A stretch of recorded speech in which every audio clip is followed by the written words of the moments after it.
El misterio de Belicena Vilca. Libro segundo, la carta de Belicena Vilca. 28º día. Roosevelt, la peña de Saturno, se encuentra a 5 kilómetros de Onuba, la actual ciudad de Huelva, sobre una elevación de 37 metros de altura que domina la comarca de Palos, es decir, sobre la orilla izquierda de la confluencia de los ríos Tinto y Odiel.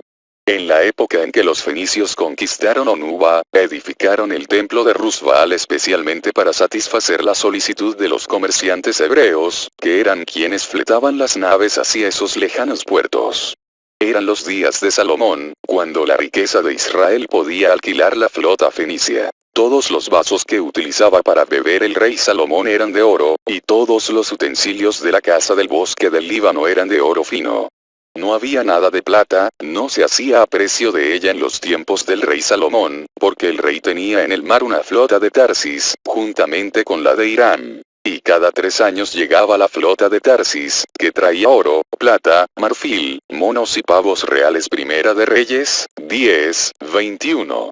Como se lee en otros capítulos del libro de los reyes, Salomón, que poseía efectivamente la Okma, descubrió que Ib se manifestaba además bajo otros aspectos, generalmente identificables con dioses extranjeros, y les rindió culto, o permitió que los sacerdotes lo hiciesen, les levantasen altares y templos.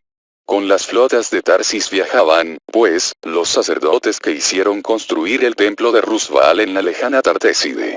200 años después de Salomón, y 500 antes de la caída de Tarsis a manos de Cartago, colonia de Tiro, Isaías, que también poseía la Okma, y conocía entonces el plan de los Golem, pudo profetizar con precisión matemática su próximo fin. Gemid, naves de Tarsis, que está devastado vuestro puerto. ¿Quién lo planeó? Ibsebaod lo planeó para profanar el orgullo, para envilecer la gloria de todos los señores de ese país. Isaías, 23,1. Pero en los días de Salomón la colonia fenicia más importante, además de Tiro, era Sidón, a cuyo puerto llegaban y partían las flotas de Tarsis. Ahora bien, Sidón no es nombre fenicio sino griego, país con el cual los hombres púnicos estaban aliados contra los medos o persas. ¿Qué significa ese nombre? ¿Cuál es su origen? Pues, ni más ni menos que gran árbol granado, ya que granado, en griego, se dice side. En cuanto al origen, los griegos se lo dieron debido a un culto hebreo que allí se practicaba bajo los auspicios del rey Salomón, esto es, el culto a la divina madre de Egipto, Side, la gran granada sabia. Rimón Binah, en hebreo. Side, como Ankinoe, era esposa de Belo en los mitos griegos. Los sacerdotes hebreos transportaron asimismo este culto de la gran madre Rimón Binah a las colonias fenicias y dieron nombre, entre otras, a la actual ciudad andaluza de Granada. Los fenicios, en efecto, fundaron una factoría fortificada a la que llamaron Rimón, en honor al culto practicado por sus principales clientes. Sin embargo, los pueblos nativos íberos, que eran pelasgos como los etruscos, denominaban al fruto con la voz grana, que tiene la misma raíz que la romano-etrusca malum granatum, es decir, fruto de muchos granos. Aquella ciudadela de comerciantes semitas, Rimón, se la denominó localmente Granata, Granad y Granada. En verdad, el sitio elegido por los fenicios para instalar su factoría era una encrucijada de caminos ibéricos ya ocupada por los propios íberos y por los griegos, como posteriormente lo sería por los túrbulos, los tartesios, y los celtas. Mas, siendo el objetivo principal el comercio, se entiende que cada pueblo fortificase su particular base urbana y surgiesen, así, varias ciudadelas extremadamente próximas, de tal suerte que su posterior unidad constituye la moderna ciudad de Granada. Existía, por ejemplo, frente a Granada, una ciudad antiquísima, contemporánea de Tarsis, llamada Vira o Virya, en lengua indoeuropea, según se pronuncia en sánscrito iraní, y que significa hombre semidivino, héroe, hombre que participa de la divinidad, guerrero sabio, etc. Ambas ciudades, una poblada por partidarios del pacto de sangre, es decir, Vira, y la otra por acérrimos defensores y propagadores del pacto cultural, Granada, no podían más que vivir en permanente conflicto. Empero, el tiempo mostraría que, por lo menos en este caso, el dios de Granada era más fuerte que el dios de Virá, y Granada acabó dominando a Virá, y a las otras ciudades, y absorbiéndolas dentro de sus murallas. Esto lo tomaron los hebreos como signo inequívoco de su destino mesiánico y no lo olvidarían nunca. No se debe confundir Virá con Iliberi, Iliberri, o Eliberi, la Eliberge que mencionaba el griego Hecato, pues eran ciudades distintas. Durante la dominación romana las ciudades aún estaban separadas, y tal situación se mantuvo incluso con los visigodos. Los árabes, en compensación por los favores prestados para su invasión, conceden a los hebreos el control de la ciudad de Granada, o Garnata de acuerdo a la nueva denominación. A partir de entonces se referirían a ella como el castillo de los judíos. Pero aún hacen más. Luego de destruir Iliberri, instalan su alquería en la Cora de Castala, Casala o Gasela, más comúnmente conocida como Castilla, otra ciudad contigua, y favorecen la expansión económica de Medinat Garnata, la mansión de los judíos. Es el fin de Elvira, o Elvira, cuyos habitantes deben capitular miles de años de resistencia, abandonar la colina del mismo nombre, y mudarse a Garnata. Lo mismo ocurrirá con Medinat Alhambra y Medinat Castilla. Todas acabarán cayendo bajo el control de los judíos de Granada. En el siglo XIII, cuando ocurren los hechos narrados, solo subsiste el reino árabe de Granada, estando la ciudad compuesta por el influyente barrio judío situado en la primitiva ubicación del castillo de Granada, el barrio árabe de la Alhambra, el barrio mozárabe de Castilla, de primigenia raíz galorromana, y la despoblada Elvira. Por último, agregaré que si los hebreos denominan Rimón a la Granada, los árabes la conocen como Román, lo que explica por qué durante algún tiempo la ciudad se llamó Isna ar-Román, que significa Castillo de Granada. Pero, en un idioma o en otro se comprueba que el significado del nombre no cambió en miles de años. Es a la luz de aquella actividad misionera de los sacerdotes hebreos, que viajaban en las flotas de Tarsis, que debe observarse la fundación del templo de Rusbaal, o de la peña de Baal. Los fenicios consagraban cada ciudad a Baal y designaban a este con un nombre particular. Así, el Baal de los sidonios se llamaba Baal Sidón, el de los de Tiro, Baal Tsur, y el de los habitantes de Tarsish, Baal Tars. De los tres aspectos principales de Baal, esto es, Baal Chon, el productor, Baal Tamuz, el conservador, y Baal Moloch, el destructor, los hebreos aceptaban al último como personificación de Ib-Sebaot, el aspecto Netzá de Ib de los ejércitos, que conduce a la victoria por la destrucción de los enemigos del pueblo elegido o Shekinah. El templo de Rusbaal estaba dedicado, sin embargo, al culto de Baal Tamuz o Jehová Adonai. Cuando la casa de Tarsis se hizo cargo de aquel señorío ibero, ya libre de los fenicios tras sangrienta guerra, impidió que se continuara con el culto de Baal Tamuz Jehová y dedicó el lugar, en un primer momento, al culto del fuego, y en una segunda instancia cultural, al culto del fuego frío. Luego de la invasión de Amílcar Barca, y de la destrucción del imperio tartesio, los Golem establecieron el culto a Baal Moloch en Rusbaal, hasta la reconquista romana. Fueron estos, que reconocían en Baal Moloch y Jehová al dios Saturno, quienes denominaron Peña de Saturno a Rusbaal. Pero Saturno no era otro que el dios griego Cronos o Espronos, que entonces se encontraba activo en el panteón romano. Los sacerdotes de Saturno, como se verá, solo reemplazaron el culto de Saturno, por el de su nieta, Proserpina o Perséfone. Es fácil demostrar, comparando el mito hebreo con el griego, que Jehová es equivalente a Cronos, y, desde luego, a Tamuz, a Moloch, y a Saturno. Para empezar, Cronos es hijo de Urano, el cielo supremo, como Ib Elohim lo es de Ie. Y ambos, Cronos y Ib Elohim, son dioses del inmanente tiempo del mundo, Esronos o Berechit. Y, lo más importante, ambos son enemigos de los cíclopes, es decir de los atlantes blancos. Al respecto, conviene recordar lo que cuentan los mitos griegos sobre Urano, Cronos, Zeus, Deméter y Perséfone, y esclarecer tales leyendas por medio de la sabiduría hiperbórea. Urano es el supremo cielo, padre de los titanes, las titánides, los cíclopes y los hecatónquiros, generaciones de dioses de las cuales descienden todas las demás divinidades griegas y el género humano.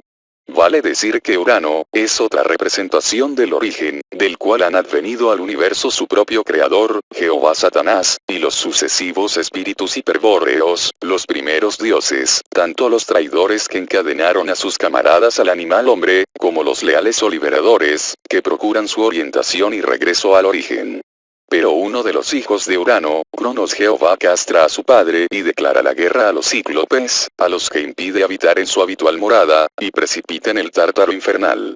Esto quiere decir que Cronos Jehová cierra el acceso al origen, punto de procedencia y regreso de todos los espíritus increados como él mismo, castrando el principio generador de los dioses, evitando su nacimiento divino. Se ve envuelto, entonces, en una guerra con los cíclopes. Mas, ¿quiénes eran los cíclopes? Pues los atlantes blancos, los constructores de armas de la Atlántida. Según las leyendas griegas, los cíclopes fabricaron el arco y las flechas de Apolo, el hiperbóreo, y las de su hermana Artemisa, la diosa Osa. Anteriormente, durante la guerra de Cronos Jehová, habían provisto a Zeus las armas del trueno, del relámpago, y del rayo. A Poseidón, rey de la Atlántida, el arma del tridente. Y a Hades, Ovides, el famoso casco de la invisibilidad. Luego de la batalla de la Atlántida, y del cataclismo que sumergió su continente, los atlantes blancos tuvieron que marchar hacia las tierras infernales, donde solo habitaba el animal hombre, y las razas híbridas más degradadas de la tierra. Es entonces cuando la leyenda representa a los cíclopes, constructores divinos, vagando por las regiones infernales.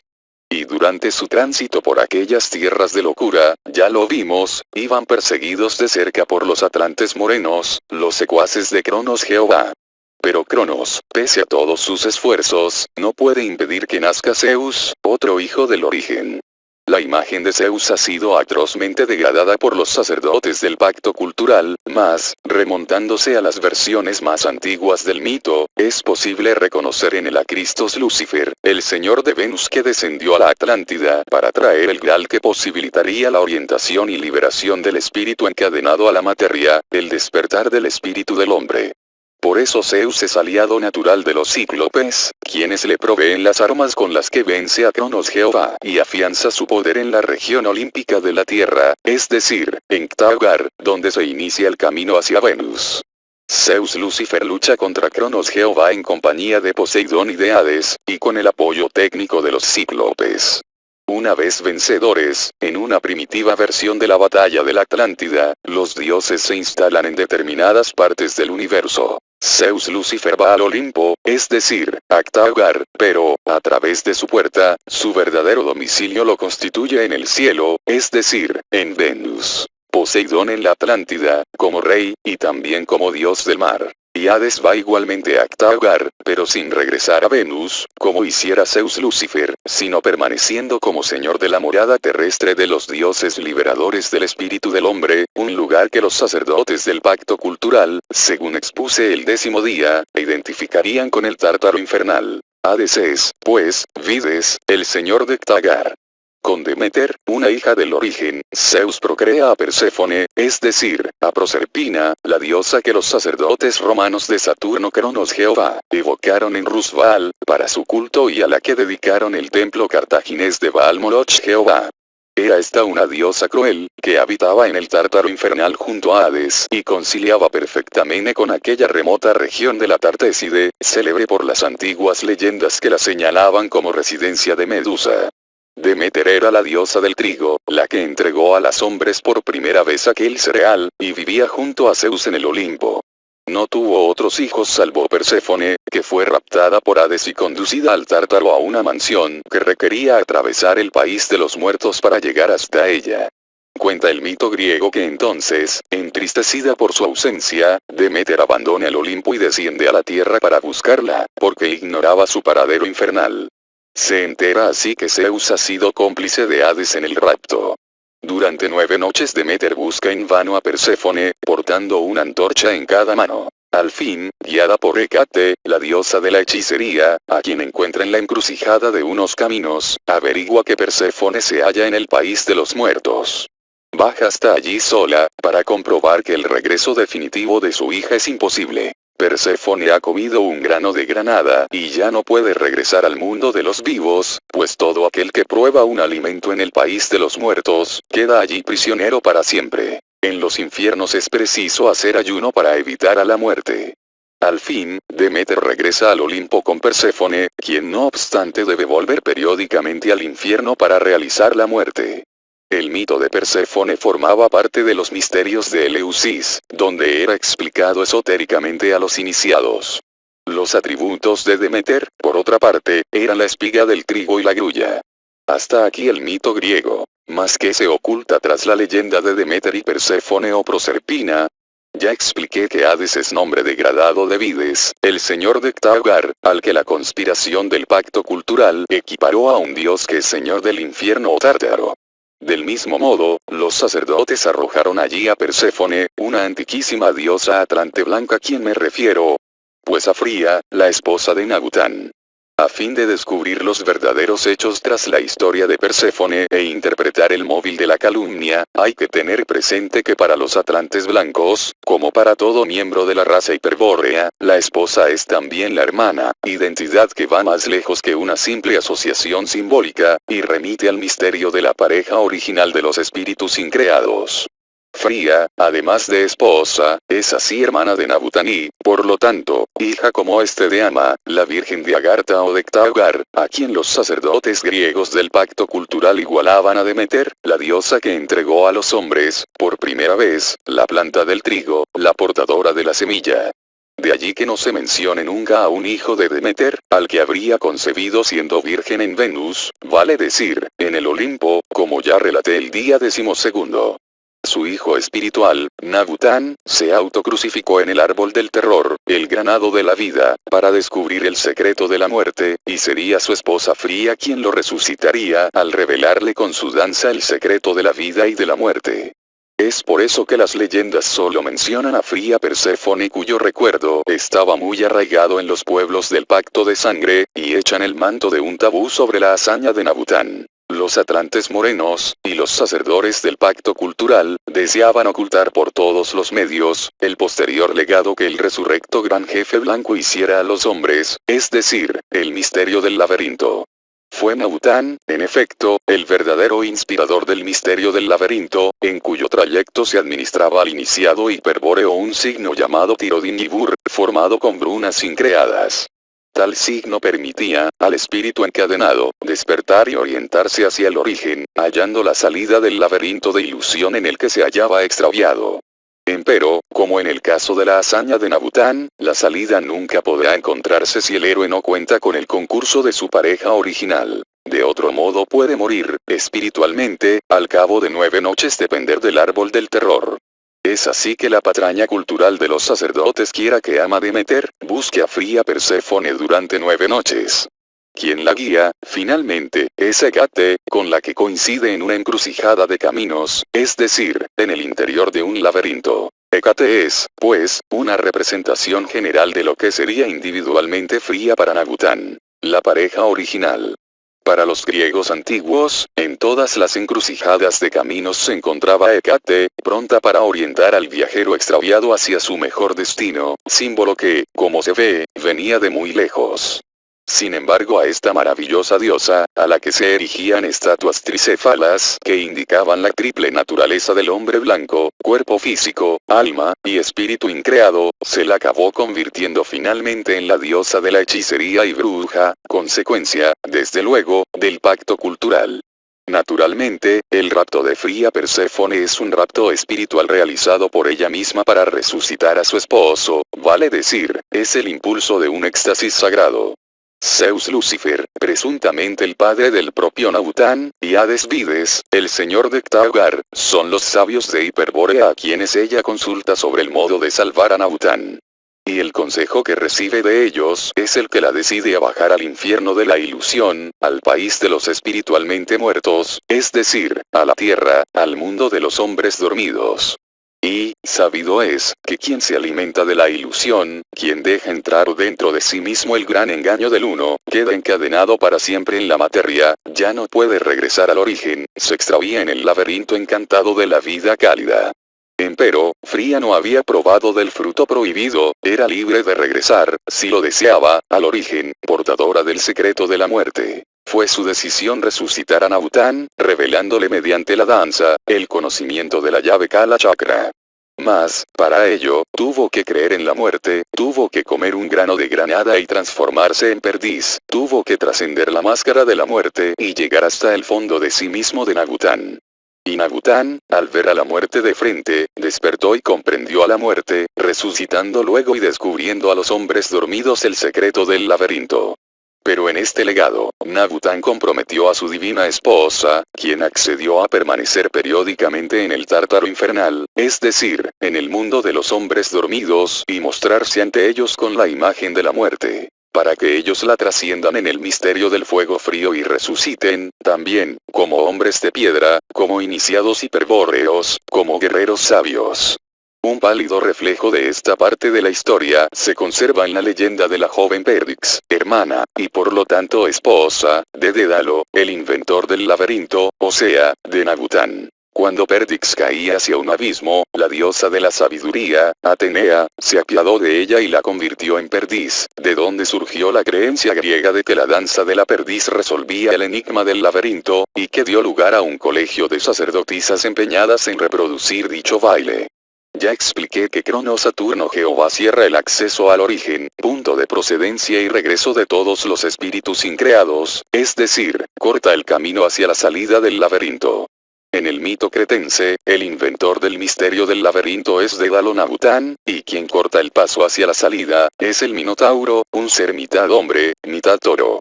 Pero el dios que también tenía pies de toro era Dionisio, defecto que le obligaba a calzar borceguilles o coturnos. Y Dionisio, el dios del vino, era clásicamente asimilado a Jehová por los hebreos antiguos, que veían en ambos al dios de la cebada.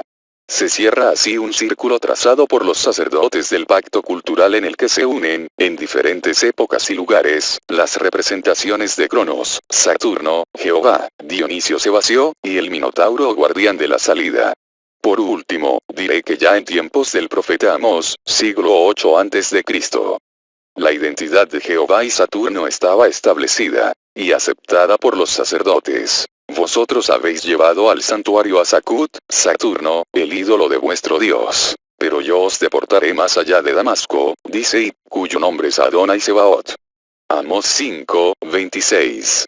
Pero la situación no cambió luego del cautiverio, puesto que en la época del profeta Ezequiel, siglo 6 a.C., se adoraba indistintamente a Jehová o a Tamuz Adonis, es decir, Adonai. Luego me llevó a la entrada de la puerta del templo de Ib que mira al norte, y vi que había allí unas mujeres sentadas llorando la muerte de Adonis, Rimón, Tamuz Ezequiel, Vili, 14.